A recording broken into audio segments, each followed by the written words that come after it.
प्रकार की मूर्ति का शास्त्र में वर्णन है। चित्रमयी, भित्तिमयी, काष्ठमयी, दारुमयी, लौहमयी, मृणमयी। उसी प्रकार से भगवान की एक मूर्ति है शब्दमयी, शब्द की मूर्ति। बोले शब्द की भी मूर्ति होती? बोले हाँ, शब्द की भी मूर्ति होती। ये श्रीमद् भागवत महापुराण ये क्या है? शब्द ही तो है। आप कहोगे ये जो सामने पुस्तक रखी है, ग्रंथ रखा है, ये श्रीमद् भागवत। कोई तार्किक व्यक्ति जब तर्क करेगा तो कहेगा भाई सामने जो रखी है ये तो कागज है, इसमें भागवत कहाँ है? तो आप कहोगे इसमें जो लिखा है अक्षर वो है भागवत। तो तार्किक व्यक्ति कहेगा इसमें जो लिखा है वो तो स्याही है, प्रिंट है, आकृति बनी है,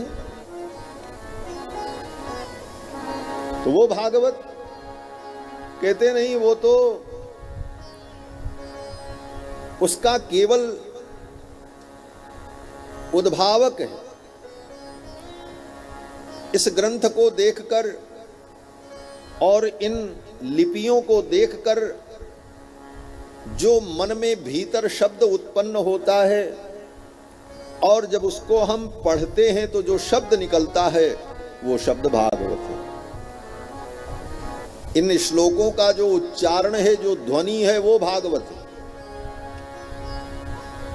कागज भागवत नहीं है, उसमें जो स्याही है वो भी भागवत नहीं है, परंतु उसमें जो शब्द ध्वनि है, जन्माद्यस्य यतोऽन्वयादितरतश्चार्थे स्वभिज्ञ स्वराट तेने ब्रह्म हृदय आदि कवये मुह्यन्ति यत्सूरयः कृष्णाय वासुदेवाय हरे परमात्मने। ये जो सब श्लोक हैं जो हम बोल रहे हैं, अथवा उच्चारण करने पर ये जो शब्द निकलते हैं, ये शब्दमय जो स्वरूप है वो भागवत।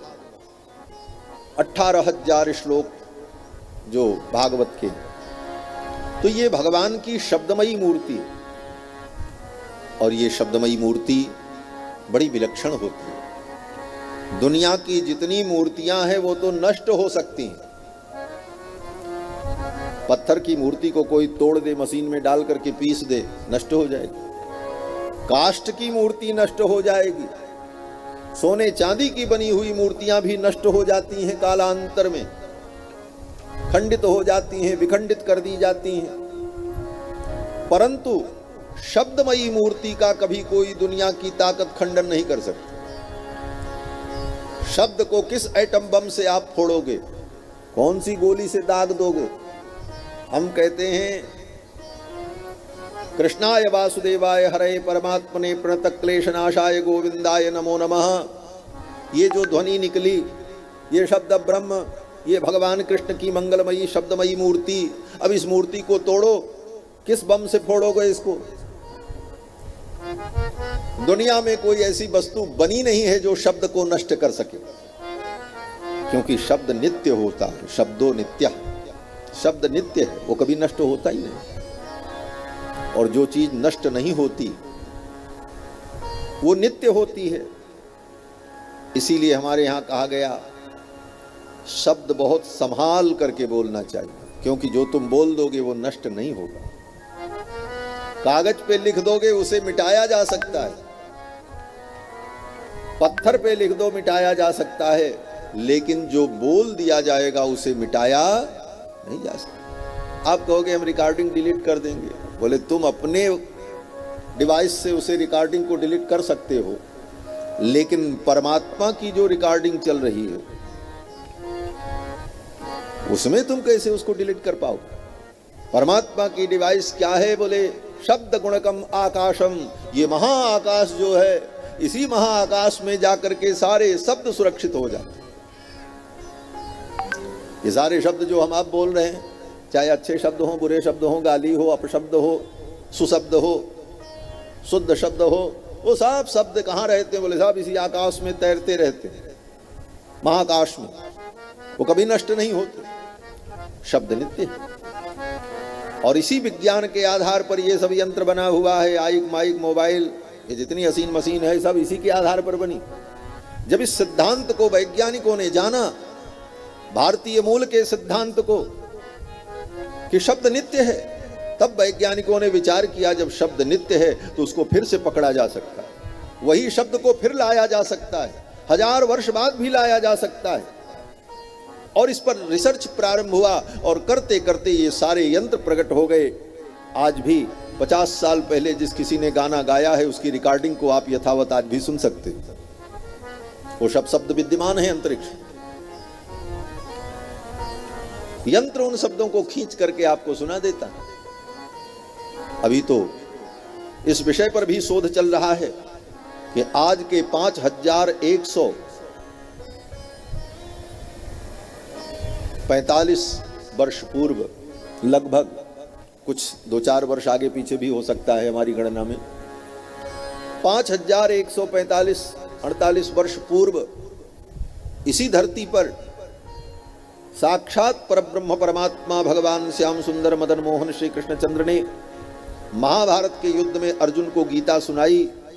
तो भगवान ने जब गीता सुनाई तो भगवान के मुख से वो शब्द निकले, अर्जुन ने सुना, तो वो शब्द भी आकाश में होंगे। आज वैज्ञानिक और बहुत सारी संस्थाएं इस पे रिसर्च कर रही हैं कि उन शब्दों को भी पकड़ा जाए कि भगवान कृष्ण की वाणी कहां है इस ब्रह्मांड में। और आज नहीं कल अगर इसमें सफलता मिल गई तो वह भी शब्द हमको आपको सुनने को मिल जाएंगे। तो शब्द नित्य है और शब्द की नित्यता, और ये शब्द आकाश में विद्यमान रहते हैं, सुरक्षित रहते हैं, वो कभी नष्ट नहीं होते। इसीलिए जब सबसे पहले वैज्ञानिकों ने रेडियो बनाया तो रेडियो के स्टेशन का नाम रखा गया आकाशवाणी। आकाशवाणी क्यों रखा? आकाशवाणी उसका नाम इसीलिए रखा गया कि आकाश में जो शब्द गए हैं उनको हम खींच करके फिर आप तक पहुंचा रहे हैं। है तो वाणी जिसके द्वारा उच्चरित उसकी, लेकिन रहती कहाँ है? बोले आकाश में, इसलिए आकाशवाणी।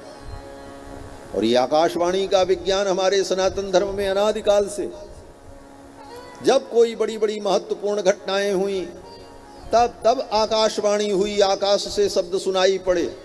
हाँ, स्वयंभू मनु और शतरूपा ने नैमिषारण्य में जाकर के तप किया तो भगवान प्रसन्न हुए और वहां आकाशवाणी प्रकट हुई। आकाशवाणी में भगवान ने कहा माग माग बर भई नभवानी। नभवानी माने आकाशवाणी। जब देवताओं ने भगवान की स्तुति की रावण के आतंक से त्रस्त होकर कि धरा के भार को प्रभु आप दूर करो, हमारे दुख को दूर करो, तो देवताओं की प्रार्थना पर भी आकाशवाणी हुई। रामायण में क्या लिखा है?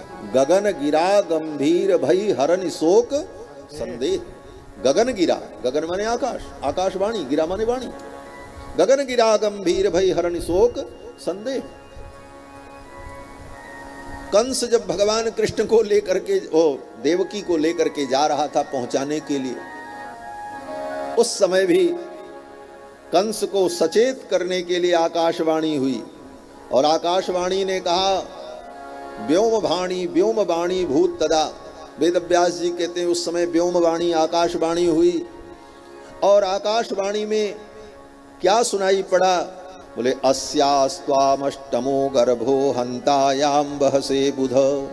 अरे मूर्ख, जिसको तू लेकर के जा रहा है इसकी 8वीं संतान तेरी शत्रु। कितना बड़ा विज्ञान हमारे सनातन धर्म में था।